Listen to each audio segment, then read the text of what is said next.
साईं बाबा के एक 100 साल के भक्त, और मैं 100 साल के भक्त इसलिए कह रहा हूँ क्योंकि ये उन ब्लेस्ड भक्तों में से हैं जिन्होंने बाबा के साथ एक बहुत लंबा समय गुजारा। और ये मैं कहूँगा कि बाबा के लाइफ का 90% से भी ज़्यादा समय जो है इन्होंने अपनी आंखों से देखा है।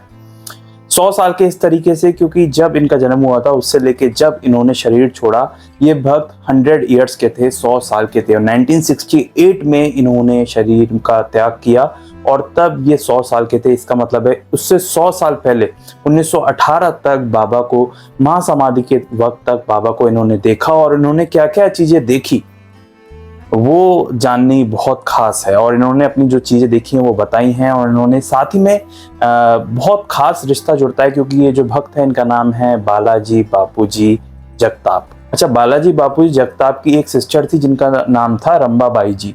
वो तात्या कोते पाटिल की वाइफ भी थी, तो इसलिए भी इनके बारे में जानना बहुत खास हो जाता है। और बालाजी बापूजी जगताप जो थे, जैसा कि मैंने बताया, 100 ईयर्स की एज के बाद उनकी डेथ हुई, यानी 1968 में जब उनकी डेथ हुई वो 100 साल के थे, 100 साल के थे। तो इससे अगर हम अंदाजा लगाएं तो 1918 से भी बहुत पहले से वो बाबा को देख रहे थे और 90% से ज्यादा जीवन उन्होंने अपनी आंखों से देखा था बाबा का। और उन्होंने क्या क्या देखा, क्या क्या हमें बताया, वो सब हम आज की इस वीडियो में डिस्कशन करेंगे। देखिए, जगताप जी बताते हैं, बालाजी बापूजी जगताप जी बताते हैं कि शुरू के दिनों में जब बाबा शिरडी में आए थे तो उन्होंने बाबा की वो शक्ति देखी है जो बहुत कम लोग देख पाते हैं। वो ये है कि जिस बड़े से पत्थर को उठाने में बहुत भारी भारी वजन होता था और बहुत सारे लोगों को उठाना पड़ता था, उस पत्थर को, जिस पे बाबा बैठते भी थे, उस पत्थर को एक लकड़ी की, एक छोटी सी लकड़ी की मदद से सरकाते हुए देखा है उन्होंने बाबा को।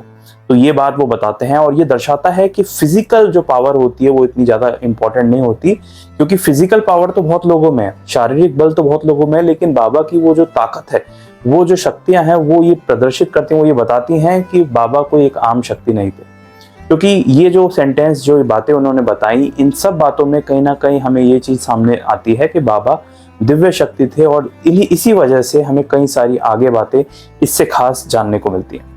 अच्छा, बालाजी बापूजी बताते हैं कि बाबा जो थे वो कई बार क्रोधित हो जाया करते थे, जिनमें स्टोरी है, एक जो कथा है जो हमने साइंस चरित्र में भी पढ़ी थी, वो उन्होंने अपनी आंखों से देखी थी। हुआ ये था कि द्वारका माई में जो है मरम्मत का काम कराना चाह रहे थे तात्या पाटिल साहब, और उसके लिए उन्होंने एक आयरन पिलर, एक जो पिलर होता है वो खड़ा कर दिया था जब बाबा सैर पे निकले थे। जब बाबा सैर से वापस आए तो बाबा गुस्सा हुआ और गुस्से में बाबा बोलते हैं कि ये मेरे घर के दरवाजे पर किसने इतना बड़ा पिलर खड़ा कर दिया, और बाबा ने खूब डांट लगाई। लेकिन अगले दिन फिर जब बाबा सैर पे निकले तो मरम्मत के लिए दोबारा एक और पिलर खड़ा कर दिया गया। तो उसके बाद तो बाबा को इतना गुस्सा आया जो बाबा ने सबको डांटा और सब वहां से भागने लगे जब द्वारका माई का काम चल रहा था। लेकिन साइंस चरित्र में भी हमने पढ़ा है और हम जानते भी हैं कि बाबा का गुस्सा शांत भी हो जाता था। तो बालाजी बापूजी बताते हैं कि बाबा का गुस्सा उसके बाद तुरंत शांत हो गया और ये घटना उन्होंने अपनी आंखों से देखी थी। इसी के साथ वो बताते हैं कि बाबा जो है उनसे बहुत सारी बातें भी करते थे, उन्हें सलाह भी देते थे। प्रोफेशन से बालाजी बापूजी जो थे वो अपने परिवार का ही प्रोफेशन आगे बढ़ा रहे थे, जिसमें वो एक फार्मर थे, एक एग्रीकल्चरिस्ट थे, मतलब वो खेती बाड़ी में करते थे, पशुपालन करते थे। तो ये काम बेसिकली उनका शिरडी में रहता था। अच्छा, वो बताते हैं कि एक दिन बाबा ने उन्हें अपने पास बुलाया और उनसे कहा कि किसी भी यंग व्यक्ति को, किसी भी जवान व्यक्ति को जो अपना काम है, चाहे वो खेती हो, कुछ हो, उसको बहुत मेहनत से करना चाहिए, और खेती विशेषकर बहुत मेहनत से करनी चाहिए, क्योंकि यही जो है आपको नाम और आपका जो है पेट पालन करता है। तो पूरी मेहनत से खेती करना। तो ये जो एडवाइस बाबा ने दी थी तो बालाजी बापूजी ने इसको पूरी तरीके से निभाया। और वो बताते हैं कि उनके जीवन में जब उन्होंने दिल लगा के जो खेती की, जितना भी उन्होंने अपना पशुपालन का काम है या फिर खेतों का काम है वो सब ध्यान से देखा, तो उसके बाद उनकी जो प्रगति है, उनकी जो सक्सेस है, वो दिन दुगनी रात चौगनी हुई बाबा की इस एडवाइस के बाद। तो बाबा अक्सर उनसे बातें भी किया करते थे। और जैसा कि मैंने शुरू में बताया कि बालाजी बापूजी उन चंद भक्तों में से हैं जिन्होंने एक बहुत लंबा समय शिरडी में गुजारा था, क्योंकि वो शिरडी निवासी ही थे। तो बहुत लंबे समय तक उन्होंने बाबा को देखा था।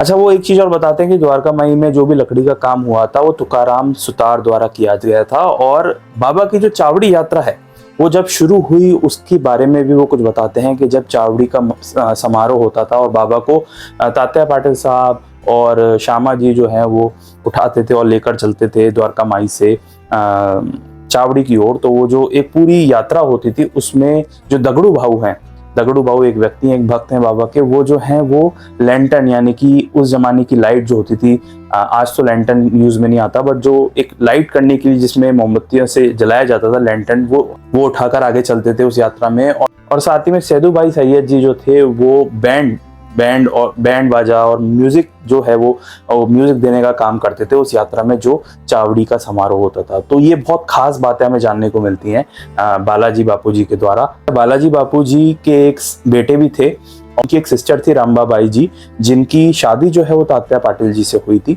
और ये जो परिवार है ये बहुत ज़्यादा ब्लेस्ड रहा।